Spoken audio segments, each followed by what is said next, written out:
Welcome back, one and all. It is time for yet another, this time double, review or look at two episodes of Kamen Rider Revice, episode 11 and episode 12. As to why I didn't do episode 11 by itself, it's a fairly light episode, all things considering. It's basically the the side effect of having the two episodes, episode structure. We get fairly light episodes that don't have a lot to talk about. And we have more purposeful episodes to end off the story, and Revice so far has a lot of them. So episode 11 is going to be pretty light, and I just want to wait till episode 12 is out, and this is extra late because I am busy with stuff. On the screen, you should also be seeing the ad. I write books. I've written two Toku-inspired books, one based on Kamen Rider and one based off of Power Rangers. I specify Power Rangers to not let you believe that it's based on Super Sentai. No, it's based on Power Rangers, specifically the OG Rangers in a way. Like the Mighty Morphin era in its own way, or at least kind of an idea that spawned off from an idea of a spin-off of the Mighty Morphin era. It's complicated. I might explain it one day if this stuff takes off, like even mildly. But yeah, I have a lot of more ideas for these two particular subjects, and would really like it if people, actually read and reviewed them. Even though I personally don't like ads in videos, and I just have to advertise, I guess.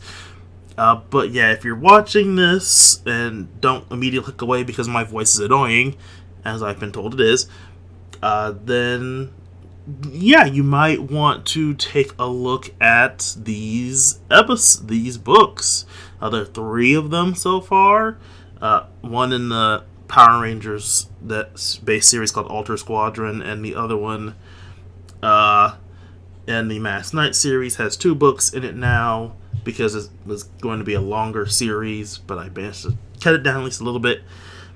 So yeah, talking about the books before the end of the video. But yeah, I think that's enough talking about the books. Let's get into the Kamen Riders, shall we? First off, we have episode 11, Invincible Sakura. Power for what purpose? So obviously this episode deals with Sakura, as in the beginning of the episode, she gets a hold of a driver.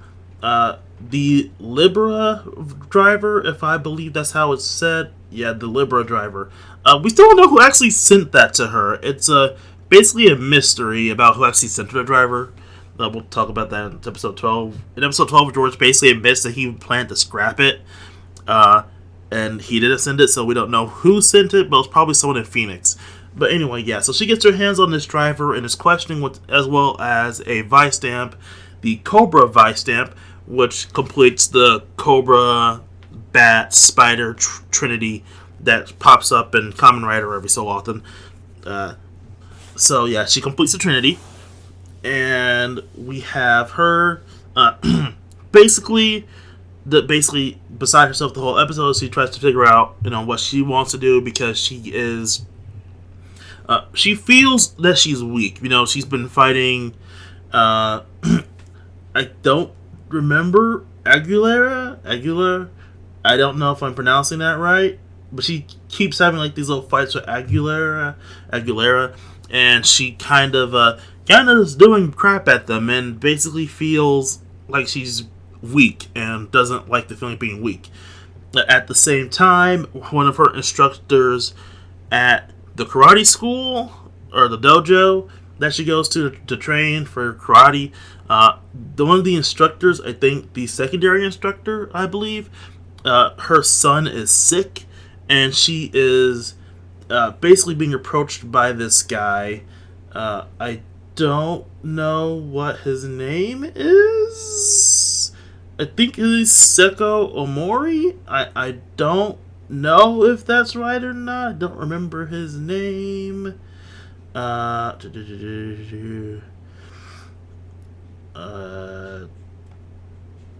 that's not it. Yeah, basically, she is approached by him and given the Planaria Vice Stamp, which is an interesting one because we see in the episode that he can use the Vice Stamp to basically clone more Vice Stamps. His name is actually Amahiko Haitani. Yeah, Amahiko, who seems to be a recurring character. Seiko is the instructor. I should have realized that because Seiko's a female name, but I was being dumb. But anyway, yeah, the Planera Dead Man, or at least the Dead Man's Vice Stamp, can kind of clone itself. It's weird because he can make copies of the Vice Stamp with the Vice Stamp to form other contract holders who are contracted to this Dead Man. It's kind of interesting, and what he uses on Seiko to convince her to, side with him, form into a mutual contract with him, so that she can get the money to save her son who is sick. Sakura witnesses this and wants to stop her, but obviously can't because she's too weak. And then her brothers and basically fight against the Dead Men, and then she walks up with the driver. Like, she does have a moment with the Aguilera in the middle of the episode, but is more important for the next episode.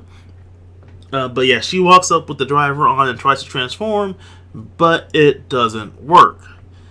And it's kind of cool. It's kind of funny because this was what the hype of, in the episode previews for last week or the week before this episode came out was her with the driver, hinting at a new rider, and the driver doesn't work, and so she's attacked by the Dead Man, and Ikki takes the blow for her and is injured, with Daiji taking out the Dead Man. And that ends the episode. Yeah, we ended on the cliffhanger. And so I feel, again, as I was saying, a lot of this episode is just build up to episode 12 and the start of Sakura's little mini arc. But let's get into episode 12, shall we? Episode 12, Weakness is Strength, The Invincible John. This is the debut episode of Kamen Rider John.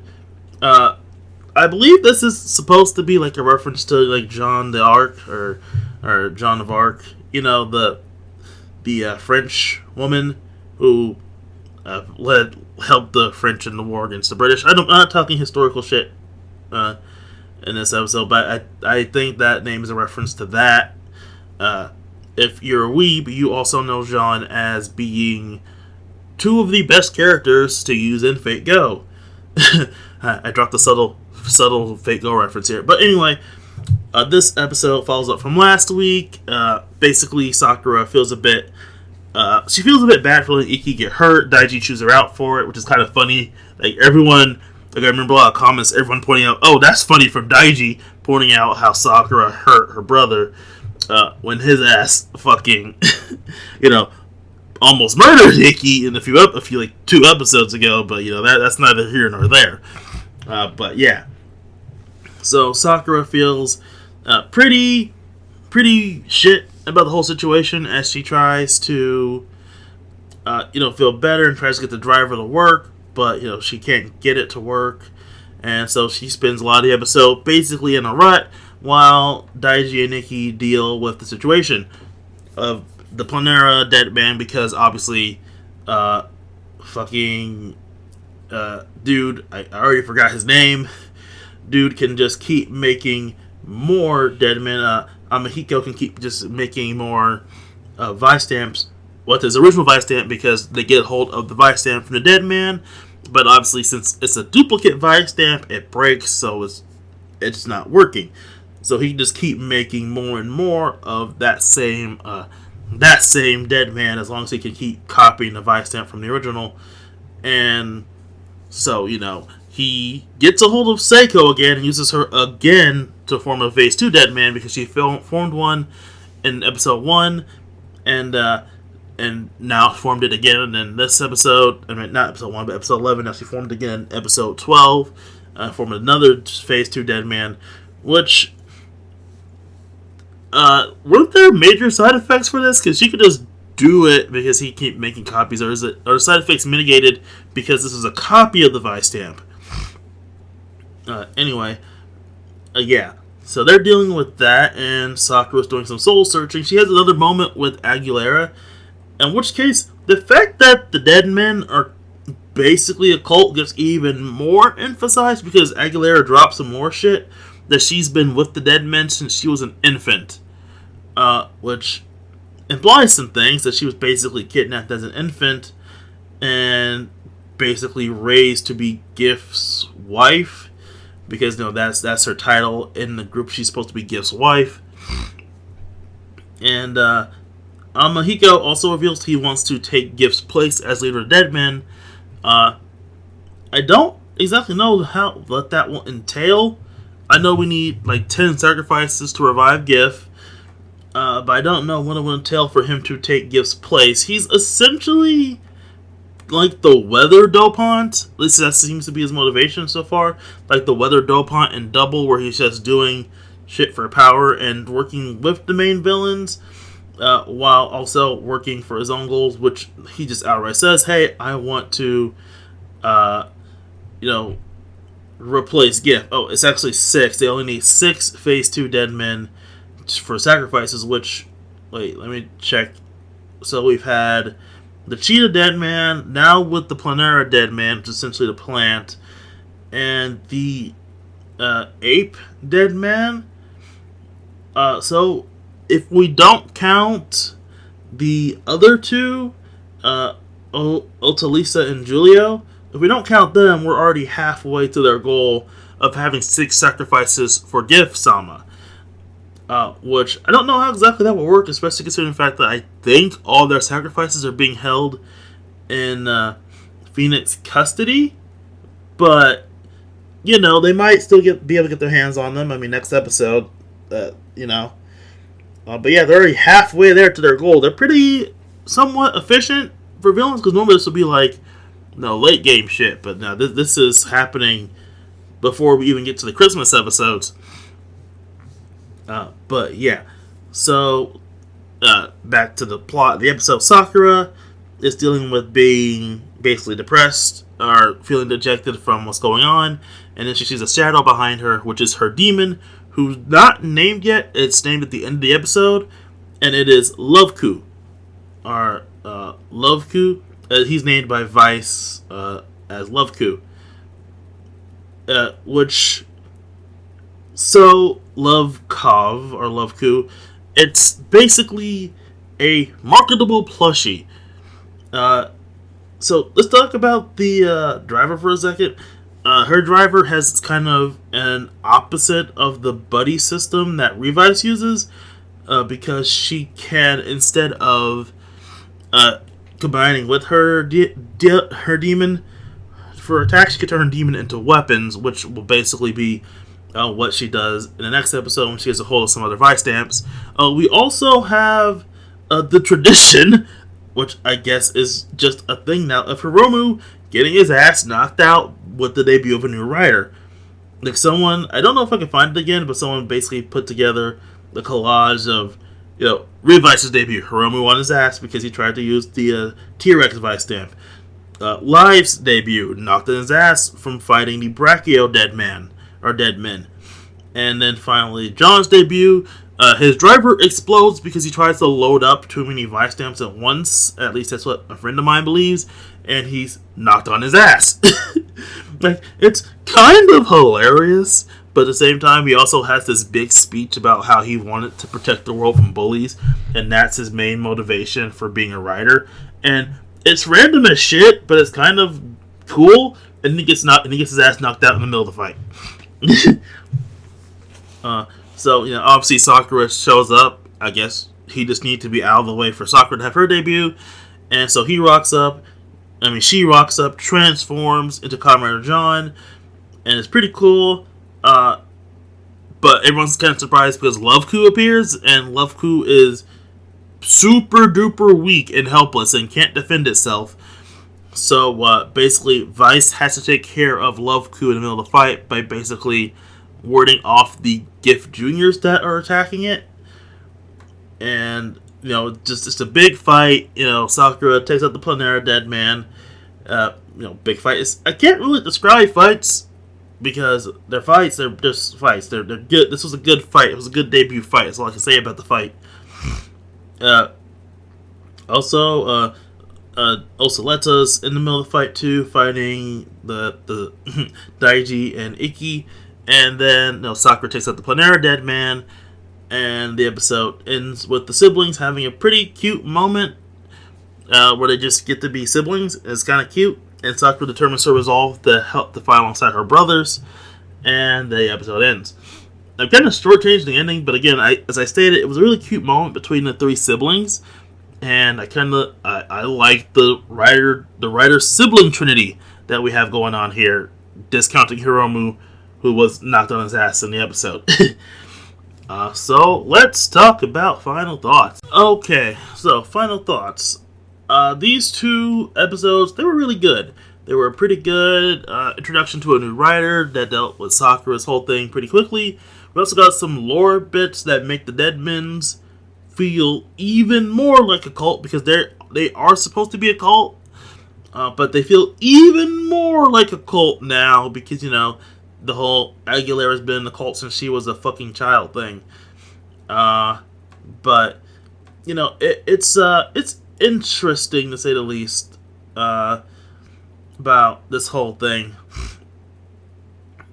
It's also interesting because I didn't realize that we were kind of we were halfway there to them getting a hold of the 3 sacrifices that they need for Gift Sama's resurrection, which again I thought they would space that out a bit more, but I guess it just makes sense how they would be doing this, because they're basically just spreading around the Vice stamps and seeing what happens and just picking the people they think would be the most compatible. And yeah, that makes sense. And it makes sense that this would be spreading as far as it does.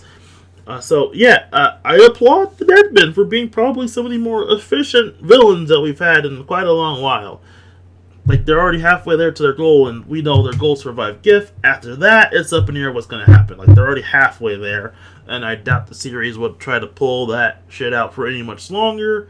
Because, if you're already halfway there, you might as well just go the other 3 and get that plot point wrapped up in the series mid-game to basically raise the stakes, am I right?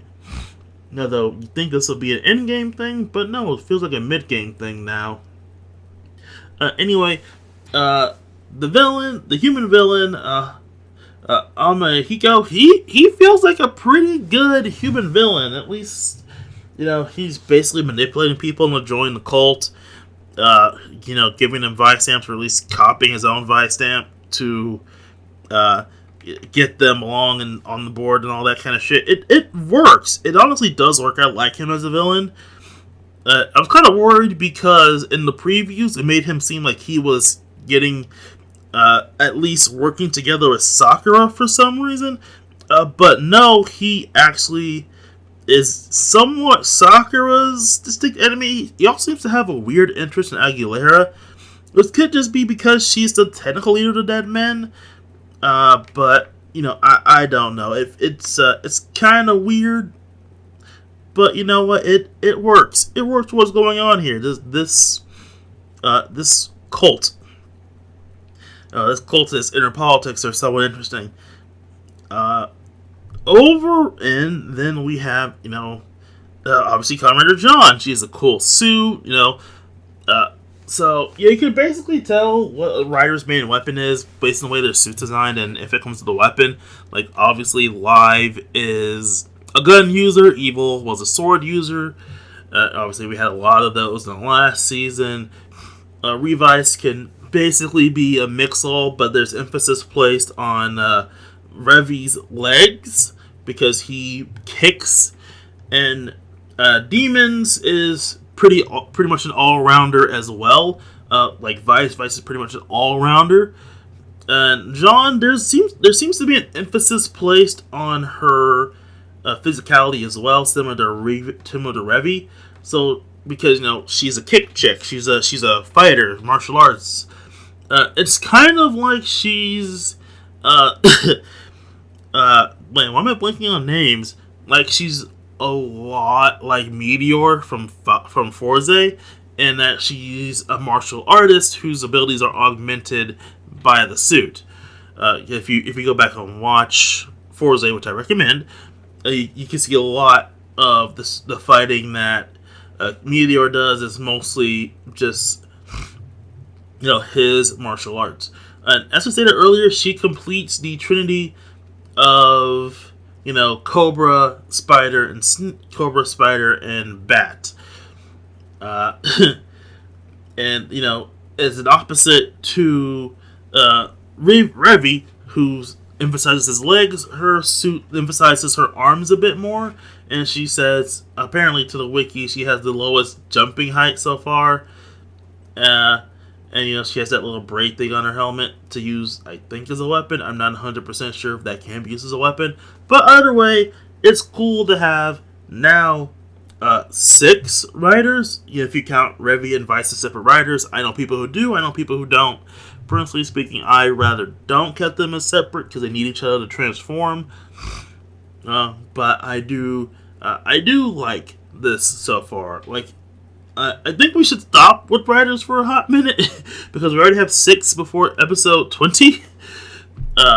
And I wonder if we're gonna get another post Christmas rider, because we always, every season we get the post Christmas rider, and obviously in 01 we had Kamen Rider, Kamen Rider Zaya. No, not Kamen Rider Zaya.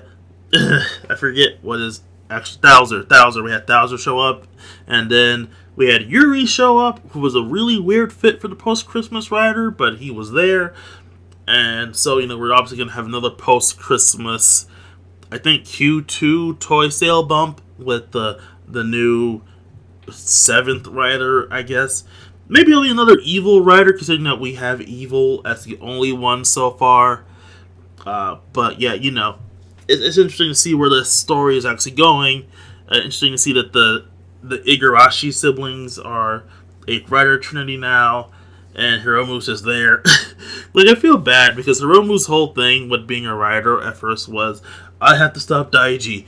And now that that's done, he's basically just there as another rider who shows up and helps in fight scenes, but really doesn't get that much focus. Like, he got a spot of focus in this episode, but outside of the whole I had to stop Daiji thing he had going, he doesn't have a lot of focus, which is kind of sad to say, because his demon suit is still it's probably the best rider suit that we've had so far. Personal rankings for rider suits: Demons, Vice, then Revi. I like the black and pink on Vice more than I like the blue and pink on Revi. I like them both, but I just like Vice's suit a little bit more. Although, again, Vice's suit is just his basic demon form with a little bit of extra accessories added onto it. And then finally, Evil and John, and then Live. Like, Live is my least favorite so far. I like it, but it's still my least favorite suit so far. John is just below Evil. Like, they're honestly tied. If I had to place Evil on top, we're having a very different type of helmet. With the whole eyes of his helmet being very different from standard rider helmet eyes. And John just below him for honestly being a cool suit and just emphasizing martial arts in a way. And that blue and black combo, thankfully it wasn't blue and gold. That weird blue and gold combo Toei seems to love to use. But that's my unofficial suit rankings so far. With the Live being at the bottom. I like the Live suit. I like it. It's just like it doesn't 100% sell it for me, and I can't put my finger on why. I had to look at the suit a bit more specifically. It could just be that white and yellow seems like a garish combo to me. And like, I know they're complementary colors, but it feels like a garish color combo to me because it just feels too bright. But that's what they're going for. But that's all personal opinions and stuff. What are your suit rankings? What are your suit rankings for Revice so far? Let me ask you that. You can put that in the comments below. what are your suit rankings? I want to see some suit debates up in this house, although probably no one's going to watch this video again. But yeah, thoughts on the episodes. Those are pretty cool. Revice is still pretty good so far. Hopefully it doesn't tank after the post-Christmas episodes, because, you know, the initial arc carries a lot of the momentum, and then after Christmas, we get a little bit of a dip when we get to the mid of the story, and then typically that dip is either gonna hit really bad, like Saber, or just like dip a little bit, like 0-1 did, and then it kind of strokes back up towards the end game. Obviously, 0-1 had issues with that latter part because, you know, the COVID, which is still an ongoing issue, and, you know, Saber just had a ton of issues with its overall plot. So it didn't really stroke the... I need to find a better word to stroke. It didn't really rise back up. It kind of met a median and just stayed there till the series ended. But yeah, so that is the episode. That's my thoughts. I hope Revice continues to stay good and it doesn't tank off like Saber did. I hope we can avoid that by not adding in more characters. We have enough so far. If you want to add another one, you gotta kill off someone. Maybe Hiromu.